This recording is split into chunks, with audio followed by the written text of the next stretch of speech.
Welcome to Sports Connection. I'm Darrin Joins, Williamson County Schools Athletic Director.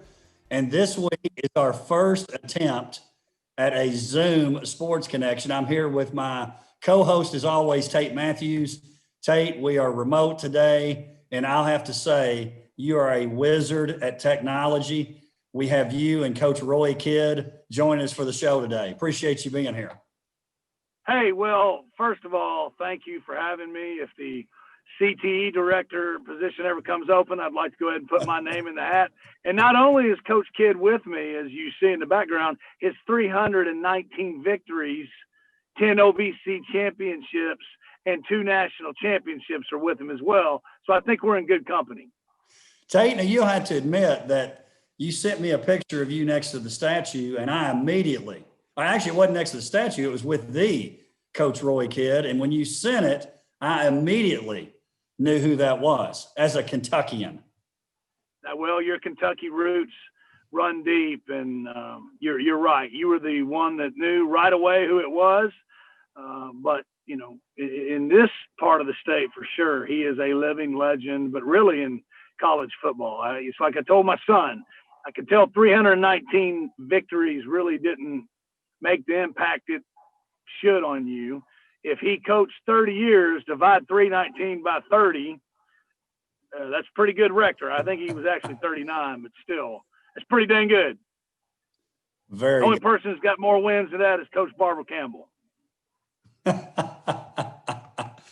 Hey, Tate, listen, in football, I've always thought that the big mantra was, if we can ever practice on Thanksgiving, that means we have really done something special. Not only do we have one team doing that, not only do we have 2 teams doing that in WCS, but Tate, this year we have 3 teams actually practicing on Thanksgiving Day. What an exciting moment for WCS athletics. Back-to-back years doing that, by the way. Unbelievable. Back-to-back years of 3 practicing on Saturday, Thanksgiving Day on Thursday, and you're right. It's a heck of an accomplishment. I was lucky enough to play on a team that did it, and there's nothing quite like it, man. The former players come over and watch, and the dads come and watch and cook breakfast, and you know your mom and grandmom are at home getting the turkey and the sides ready, and you're out there practicing, and most of the state has already taken up jerseys and moved on to basketball and wrestling. It's really, really cool, and it's something that never gets old, and it looks like it's becoming a tradition for all 3 of these guys that have been doing it. So it's a really neat deal. I'm happy for all 3 schools, and it's really cool for the coaches and the communities as well. Tate, we've got basketball that started up this week. We'll talk more basketball as the season progresses, but glad to know we got basketball going. Wrestling's getting going as well. Franklin and Centennial are both hosting some events this week.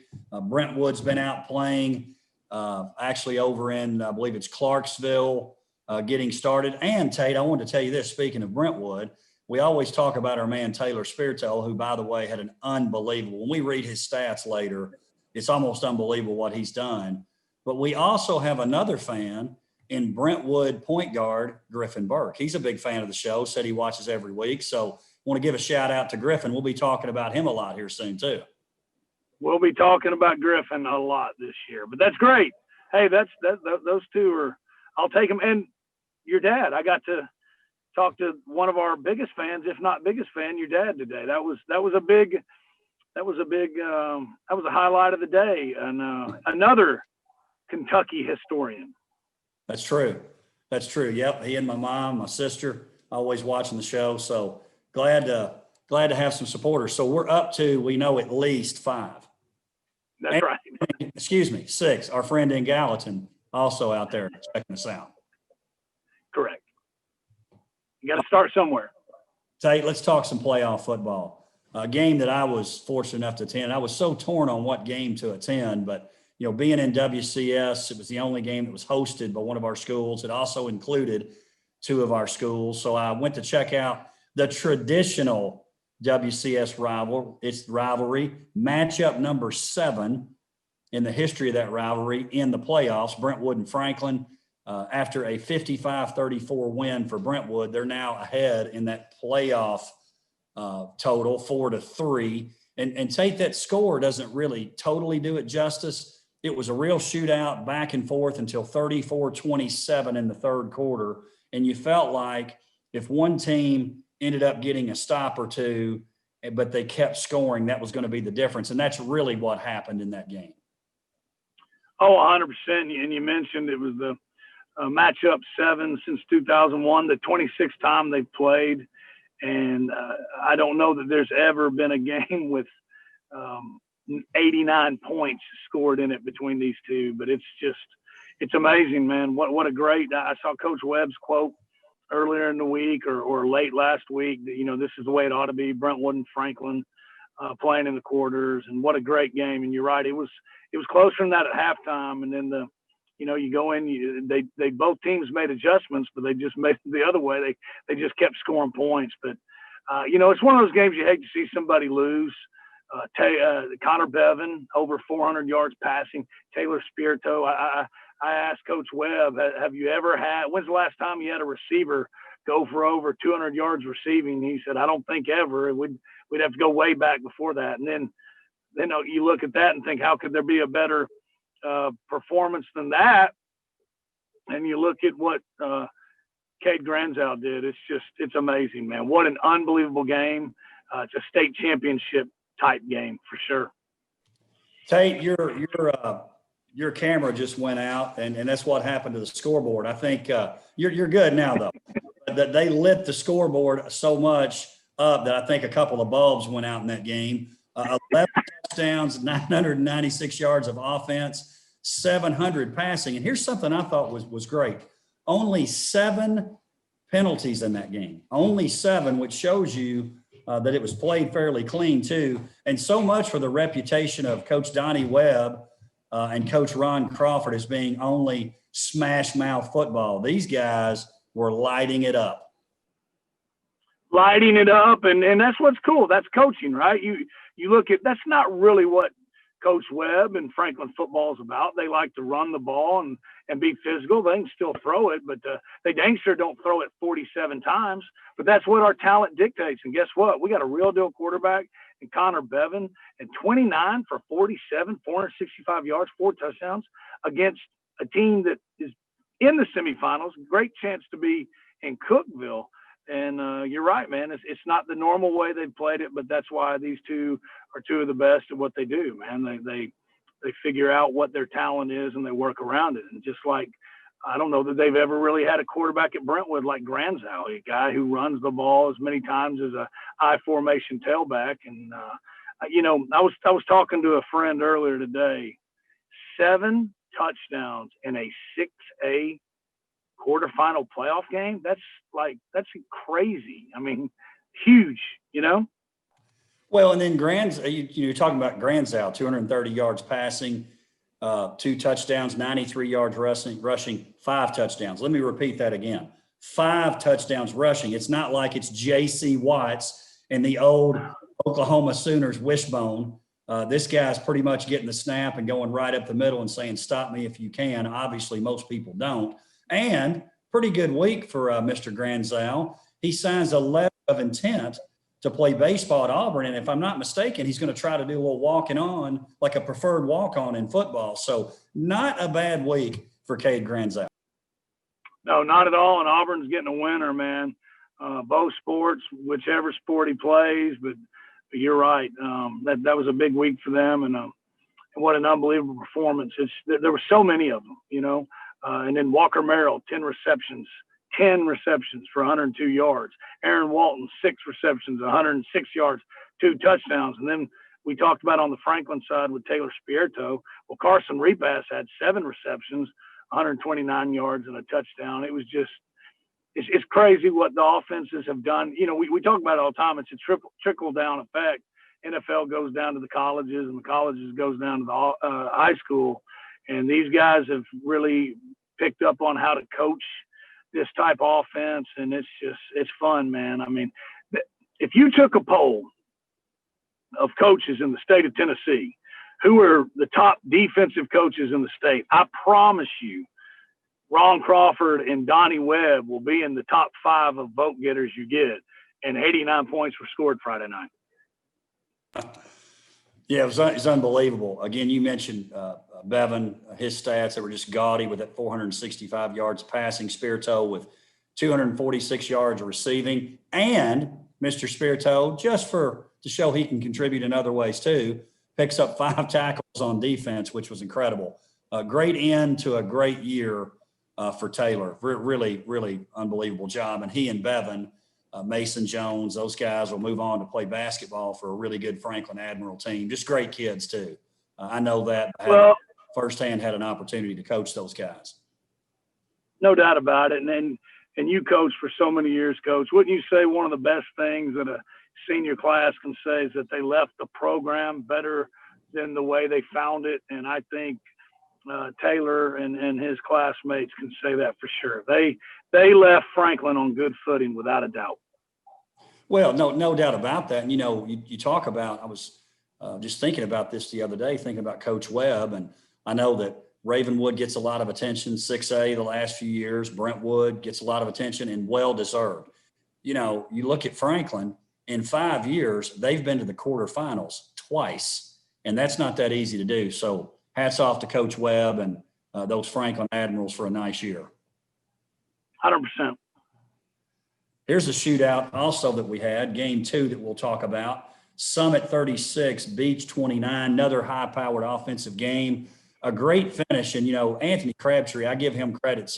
He's one of those guys, and I was, as I've talked about many times, fortunate enough to be around him and watch him firsthand during my years at Beach. He would always do something when you didn't expect it. You think he's always plays it the same, but not necessarily. He'll throw a pass to a guy that hadn't played that much. He'll fake a punt when you don't think he's going to fake a punt. And then it's that they score to make it 28-27 with under 4 minutes left. And what does he do? He goes for 2, and they get it. So now Beach takes a 29-28 lead, puts the pressure on Summit to go down and score. It's a little different if it's tied up and you get the ball. Now they know they have to score. But what do? They respond with what I would call an drive. 3 minutes and 27 seconds left. They use most of the clock. They go 8 plays, 73 yards. It ends with a 9-yard touchdown pass from Destin Wade to Caleb Jolly, his second touchdown of the night. A heck of a catch, by the way. I don't know if you saw that on video, but it's a heck of a catch for him. Then they turn around and go 2 points. They get the conversion, Wade to Graham Snyder for the final margin. But what a great game. A lot of orange and blue, a lot of lighting up the scoreboard in that game too, Tate. Yeah, it was a great game. We talked about it last week, and I think, you had a lot of insight into this game because of your time here and as the district athletic director. About Summit, but you also know about Beach, and you watched Coach Crabtree build that, right? And you said it all at the beginning. Anybody who goes up against them knows they're going to be prepared. There's going to be no stone left unturned. They're going to be well coached. They're going to have a really good offense, But what we knew was, number one, is something special. And, man, he did not disappoint. His teammates were right there with him and played up to the level that he played at. And it was just I think this was the 5A state championship game, personally. You hate to see it happen in the third round, but that's just the way it is sometimes. And, it was a great game. And Destin Wade, the thing that just blew my mind, 29 carries. You think about that. Now, that's how many times Crabtree gave Jalen Hurd against Station Camp 5 years ago, right? Yeah, it was incredible. You look at his stats too, and it's, again, I'm going to start nicknaming him. I'm going to dub him Destin Video Game Wade, because it's almost like, we talked about this before, the old Bo Jackson on Tecmo Bowl that you couldn't stop him. He's running sideways. He's going forward. He's going sideways again.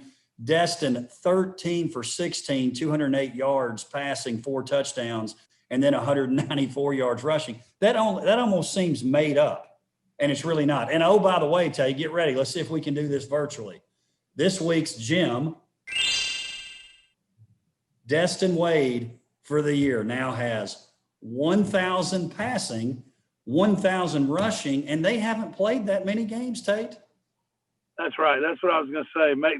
That's not in 13 games either. That's about in 8 or 9. So it's unbelievable. And the most impressive thing about it is, as good as he is, he still had growth. We forget last year because he was so good that he's a sophomore, but there's still room to get better. And I'm telling you where he's gotten better. 0 interceptions against, again, what is probably the second best team in 5A. What else do you – it's pretty impressive. I can't wait to see, the next 2 weeks and next year too. But he's not turning it over. He's throwing at about a 90% completion rate. And like we said, 29 rushes for over almost 200 yards. You're right, video game. By the way, I think that Bo Jackson play on Tecmo Bowl was student body right, student body left. Showing our age a little bit. It's unbelievable. Thumbs would be sore after that was over. The controller's not quite as friendly as they are nowadays. No.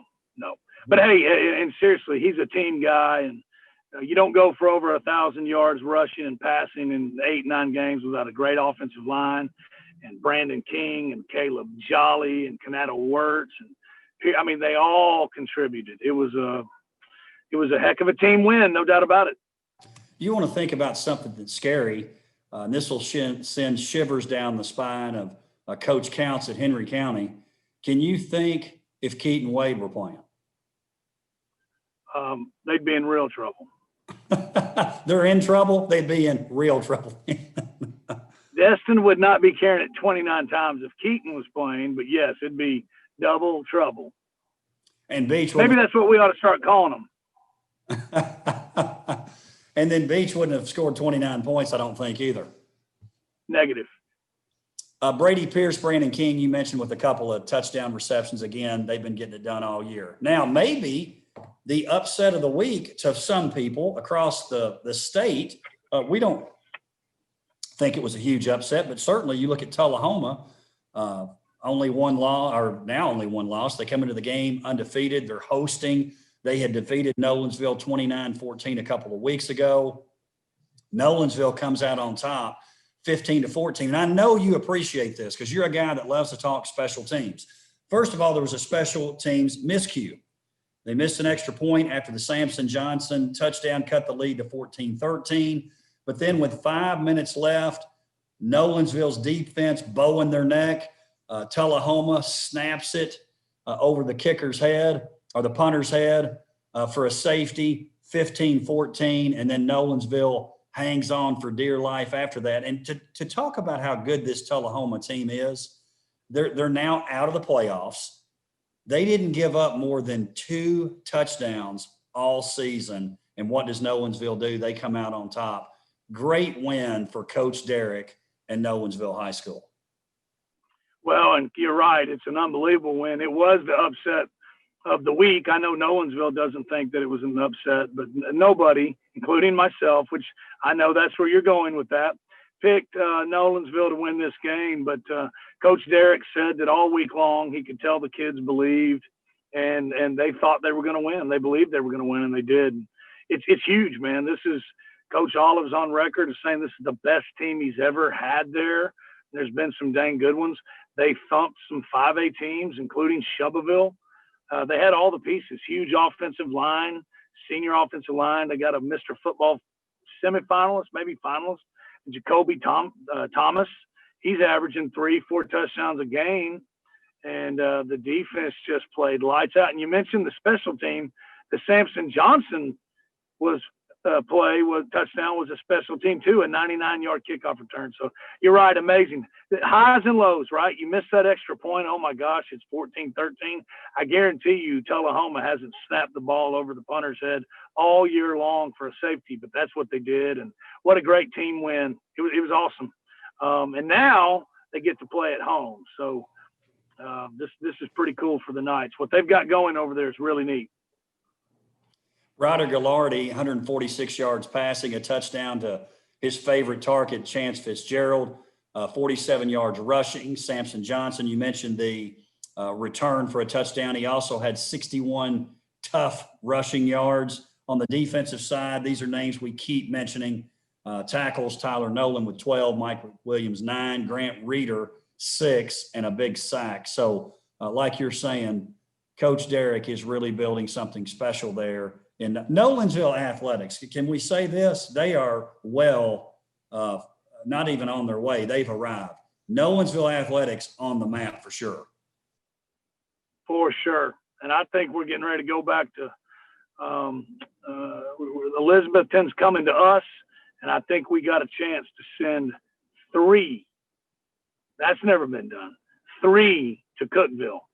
That would be unbelievable. It would be unbelievable.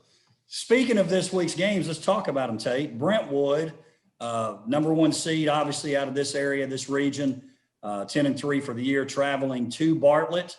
Number 1 seed there, 10-1 record. They defeated Collierville 35-7 last week. Their second round was a 35-27 win in overtime over Houston. I think a lot of people thought maybe Houston would win that game. They didn't have to play a first round game. And really, they've only played, I think it's 9 games total. Their only loss was to CPA in the first game of the year, 42-16. No disrespect to Bartlett, but I think Brentwood's the obvious favorite in this game. Brentwood's played a much tougher schedule. I will say this, Bartlett, I actually watched that CPA game. It was on a Thursday night at Milan. Kind of weird there, but they're really big. They have a really big offensive line, and they've got a really good tailback. But they have not played the schedule that Brentwood has had. They have not seen a quarterback like they will see in Mr. Granzow. And I failed to mention earlier, this is pretty neat to see. He is definitely playing his best ball of his career, So you're right. I think Brentwood's got to be the favorite, and Coach Crawford knows these guys are big, they lean on you, and they got a really good tailback. So like we always say, the best defense against a good offense is to keep that offense off the field. I think you'll see Mr. Granzow with over 100 yards rushing again, and it'd be pretty neat to go to Cookeville again. Coach Crawford did that in his first tenure as the head coach. To get back, I think, would be unbelievable. It's going to be a tough game, but I think Brentwood is the favorite. Well, and they seem to be playing, obviously, it's been well documented. Coach Crawford's mother, Pat, she passed away. You could just sense that was something that had the team motivated. Those kids really, really wanted to win for both Coach Crawfords. Coach Crawford and also his dad, who also helps there. And certainly they love Miss Pat. And you could just sense that they were playing for something maybe more than just a typical game or a typical quarterfinal. Yeah, no doubt about it. And it was not just the team either. You could tell the whole community. She's a loved woman, and it was really neat, man. You're married to one. There's nothing quite like a coach's wife, and it was. Brentwood's still a community, and the community definitely rallied around that. And it also goes to show what they think of Coach Crawford, man. That guy is Brentwood football. He is. He really is. Nolensville, number 2 seed, 8-3. And Tate, I want to make sure I'm saying this right. I know sometimes you got schools it's spelled differently, or you say it. Where I'm from, it's not Versailles, it's Versailles. We have Elizabethtown in Kentucky. Elizabethton is what I've been told, Tate. But you said it a little bit different earlier. You need to educate me, or do I need to educate you? Elizabethton? Yes. Is that incorrect? No, that's how I say it. Yeah. Oh, you did say it that way? Doesn't matter. Louisville, Elizabethton, Elizabethtown. They're coming to get a smackdown. Oh. How about that?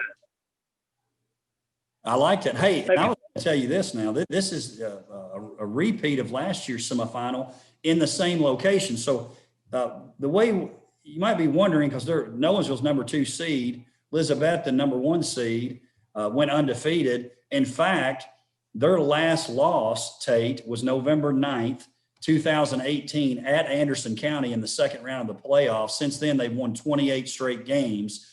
But we follow the bracket at this point. So since Nolensville defeated the number 1 seed earlier, DeKalb County, it goes by the bracket. So Nolensville gets to host, even though they're the 2, Elizabethton's number 1. Again, a rematch of last year's semifinal with which Elizabethton won 34-12 on their way to the state championship that they won 30-6 over Springfield. But Mr. Kutris went out in that game. I think mentally that probably had something to do with what happened after that. Nothing against that team. I mean, obviously they were a well-deserving state champion, but had to have an impact. They defeated Greenville last week, 24-20, East Hamilton, East Ridge before that. And I'm going to say this, Nolensville's schedule has been better. 100%. And that is a long trip. So what a advantage that is this year. There's no easy way to get there, and they're dealing with a time change, so they're going to be kicking off an hour later than they normally do. So yeah, I think that was a big part of it as well last year, as well as losing your best player. There's no way to overcome that. So yeah, I think the stars are aligning for the Knights, but to be in the semifinals second year in a row, what a great accomplishment. It's going to be a fun one. And, we knew it. Everybody on this show knows what we think about Coach Hester, but we told everybody Coach Derrick is a heck of a ball coach, and he's making a name for himself. It's fun to watch. Our final game involving WCS teams, Summit, number 1 seed, 12-1, traveling to Henry County, number 1 seed as well. Again, the bracket dictated where this game would be, but again, they're both number 1 seeds. They're 10-2. It's been a fairly easy road for Henry County so far. First round, they get a bye. They defeat Brighton 39-7, Clarksville Northeast last week. Not exactly like playing at Beach for sure. Henry County, 2 losses on the year. Lost to Brentwood 55-17 and to Beach 21-14, but they're now on an 8-game winning streak. I think the stars are aligning, Tate, for a Summit W. Well, that's the worst trip to make. You know that. There's no easy way to get there. The refs are going to give you no favor. The cowballs will be out. Probably the horn will be out. There will be no COVID social distancing in Paris, but that's okay. It's going to be a great atmosphere, and they're a really good team. Coach Counts is probably Coach Crabtree's best friend in coaching. They talk a lot. They pattern their programs a lot after each other. So that's what I was talking to Coach Coleman about this weekend. You can almost put on that Beach film and get a good idea of what you're going to see. They've got a great running back in Jamarcus Johnson. It's going to be fun, man. But you're right. I think the stars are aligning. Summit, and last year, being in the Blue Cross Bowl, making it there, that's got to count for something. They've been there. They've done that. So, normally a trip like this is tough to do over Thanksgiving weekend, but I think the Spartans are ready for it. It's going to be a fun game for sure. Look, I've got a prediction here that once Destin Wade gets rolling, Henry County is going to need more cowbell. We got to give me more cowbell, baby. I got a hunger, and the only is more cowbell. Hey, speaking of picks, Tate, we really weren't speaking of picks, but I want to speak about picks a little bit. Last week, you had a chance to really, and honestly, you're happy that it turned out this way because Nolensville ends up with the victory. But last week, the fans and I both went 3-0. We both picked Nolensville. You and Dr. Qualls were both 2-1. So it looks like Dr. Qualls has 4th wrapped up. He has 51 wins. The fans have 54.